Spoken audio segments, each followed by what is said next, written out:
Second Samuel chapter 13. And it came to pass after this that Absalom, the son of David, had a fair sister whose name was Tamar.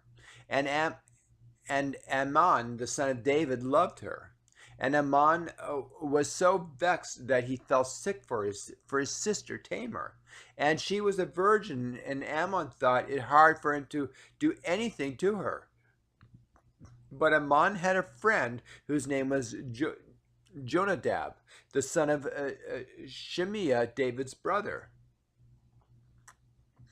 And Jonadab was a very subtle man. And he said unto him, Why art thou, being the king's son, lean from day to day? Wilt thou not tell me? And Ammon said unto him, I love Tamar my brother. And Ammon said unto I love Tamar my brother. I love Tamar my brother, Absalom's sister. And Ammon said unto him, I love Tamar my brother Absalom's sister. And Jonadab said unto him, Lay thee down on thy bed, and make thyself sick. And when thy father cometh to see thee, say unto him, I pray thee, let my sister Tamar come, and give me meat, and dress the meat in my sight, that I may see it, and eat it at her hand. So Ammon lay down and made himself sick. And when the king was come to see him, Ammon said unto the king, I pray thee, let Tamar my sister come and make me a couple of cakes in my sight, that I may eat at her hand. Then David sent home to Tamar, saying, Go now to thy brother Ammon's house, and dress him meat. So Tamar went to her brother Ammon's house, and he was laid down, and she took flour and kneaded it, and made cakes in his sight, and did bake the cakes. And she took a pan and poured them out before him, but he refused to eat. And Ammon said, Have out all men from me. And they went out every man from him. And Ammon said unto Tamar, Bring the meat into the chamber, that I may eat of thine hand. And Tamar took the cakes which she had made, and brought them into the chamber to Ammon her brother.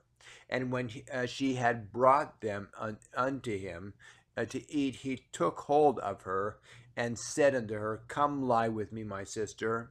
And she answered him, Nay, my brother, do not force me, for no such thing ought to be done in Israel. Do not thou this folly. And whither shall I cause my shame to go? And as for thee, thou shalt be as one of the fools in Israel. Now therefore I pray thee, speak unto the king, for he will not withhold me from thee. Howbeit he would not hearken unto her. Howbeit he would not hearken unto her voice, but being stronger than she, forced her and lay with her. Then Ammon hated her exceedingly, so that the hatred wherewith he hated her was greater than the love wherewith he had loved her. And Ammon said unto her, Arise and be gone. And she said unto him, This is no cause. This evil in sending me away is greater than the other that thou didst unto me. But he would not hearken unto her. Then he called the servant that ministered unto him, and said, Put now this woman out from me, and bolt the door after her. And she had a garment of diverse colors upon her, for with such robes were the king's daughters that were virgins apparelled. Then his servant brought her out, and bolted the door after her. And Tamar put ashes on her head, and rent her garment of diverse colors that was on her, and laid her hand on her head, and went on crying. And Absalom her brother said unto her, Hath Ammon thy brother been with thee? But hold now thy peace, my sister, he is thy brother. Regard not this thing. So Tamar remained desolate in her brother Absalom's house. But when King David heard of these things, he was very wroth, And Absalom spake unto his brother Ammon neither good nor bad, but for Absalom hated Ammon, because he had forced his sister Tamar. And it came to pass after 2 full years that Absalom had sheep shearers in Baal-Hazor, which is beside Ephraim, in Absalom. And Absalom invited all the king's sons. And Absalom came to the king and said, Behold, now thy servant hath sheep shearers. Let the king, I beseech thee, and his servants go with thy servant. And the king said to Absalom, Nay, my son, let not all now go, lest we be charged unto thee. Now he pressed him, howbeit he would not go, but blessed him. Then said Absalom, if not, I pray thee, let my brother Ammon go with us. And the king said unto him, Why should he go with thee? But Absalom pressed him that he let Ammon and all the king's sons go with him. Now Absalom had commanded his servants, saying, Mark ye now, when Ammon's heart is merry with wine, and when I say unto you, Smite Ammon, then kill him. Fear not, have not I commanded you? Be courageous and be valiant. And the servants of Absalom did unto Ammon, and as Absalom had commanded.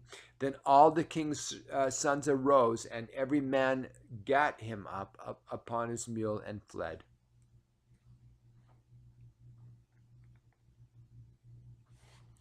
And it came to pass, while they were in the way, that tidings came to David, saying, Absalom hath slain all the king's sons, and there is not one of them left. Then the king arose and tare his garments, and lay on the earth, and all his sons stood by with their clothes rent. And Jonadab, the son of Shimea, David's brother, answered and said, Let not my lord suppose that they have slain all the young men of the king's sons, for Ammon only is dead. For by the appointment of Absalom this hath been determined from the day that he forced his sister Tamar. Now therefore let not my lord the king take the thing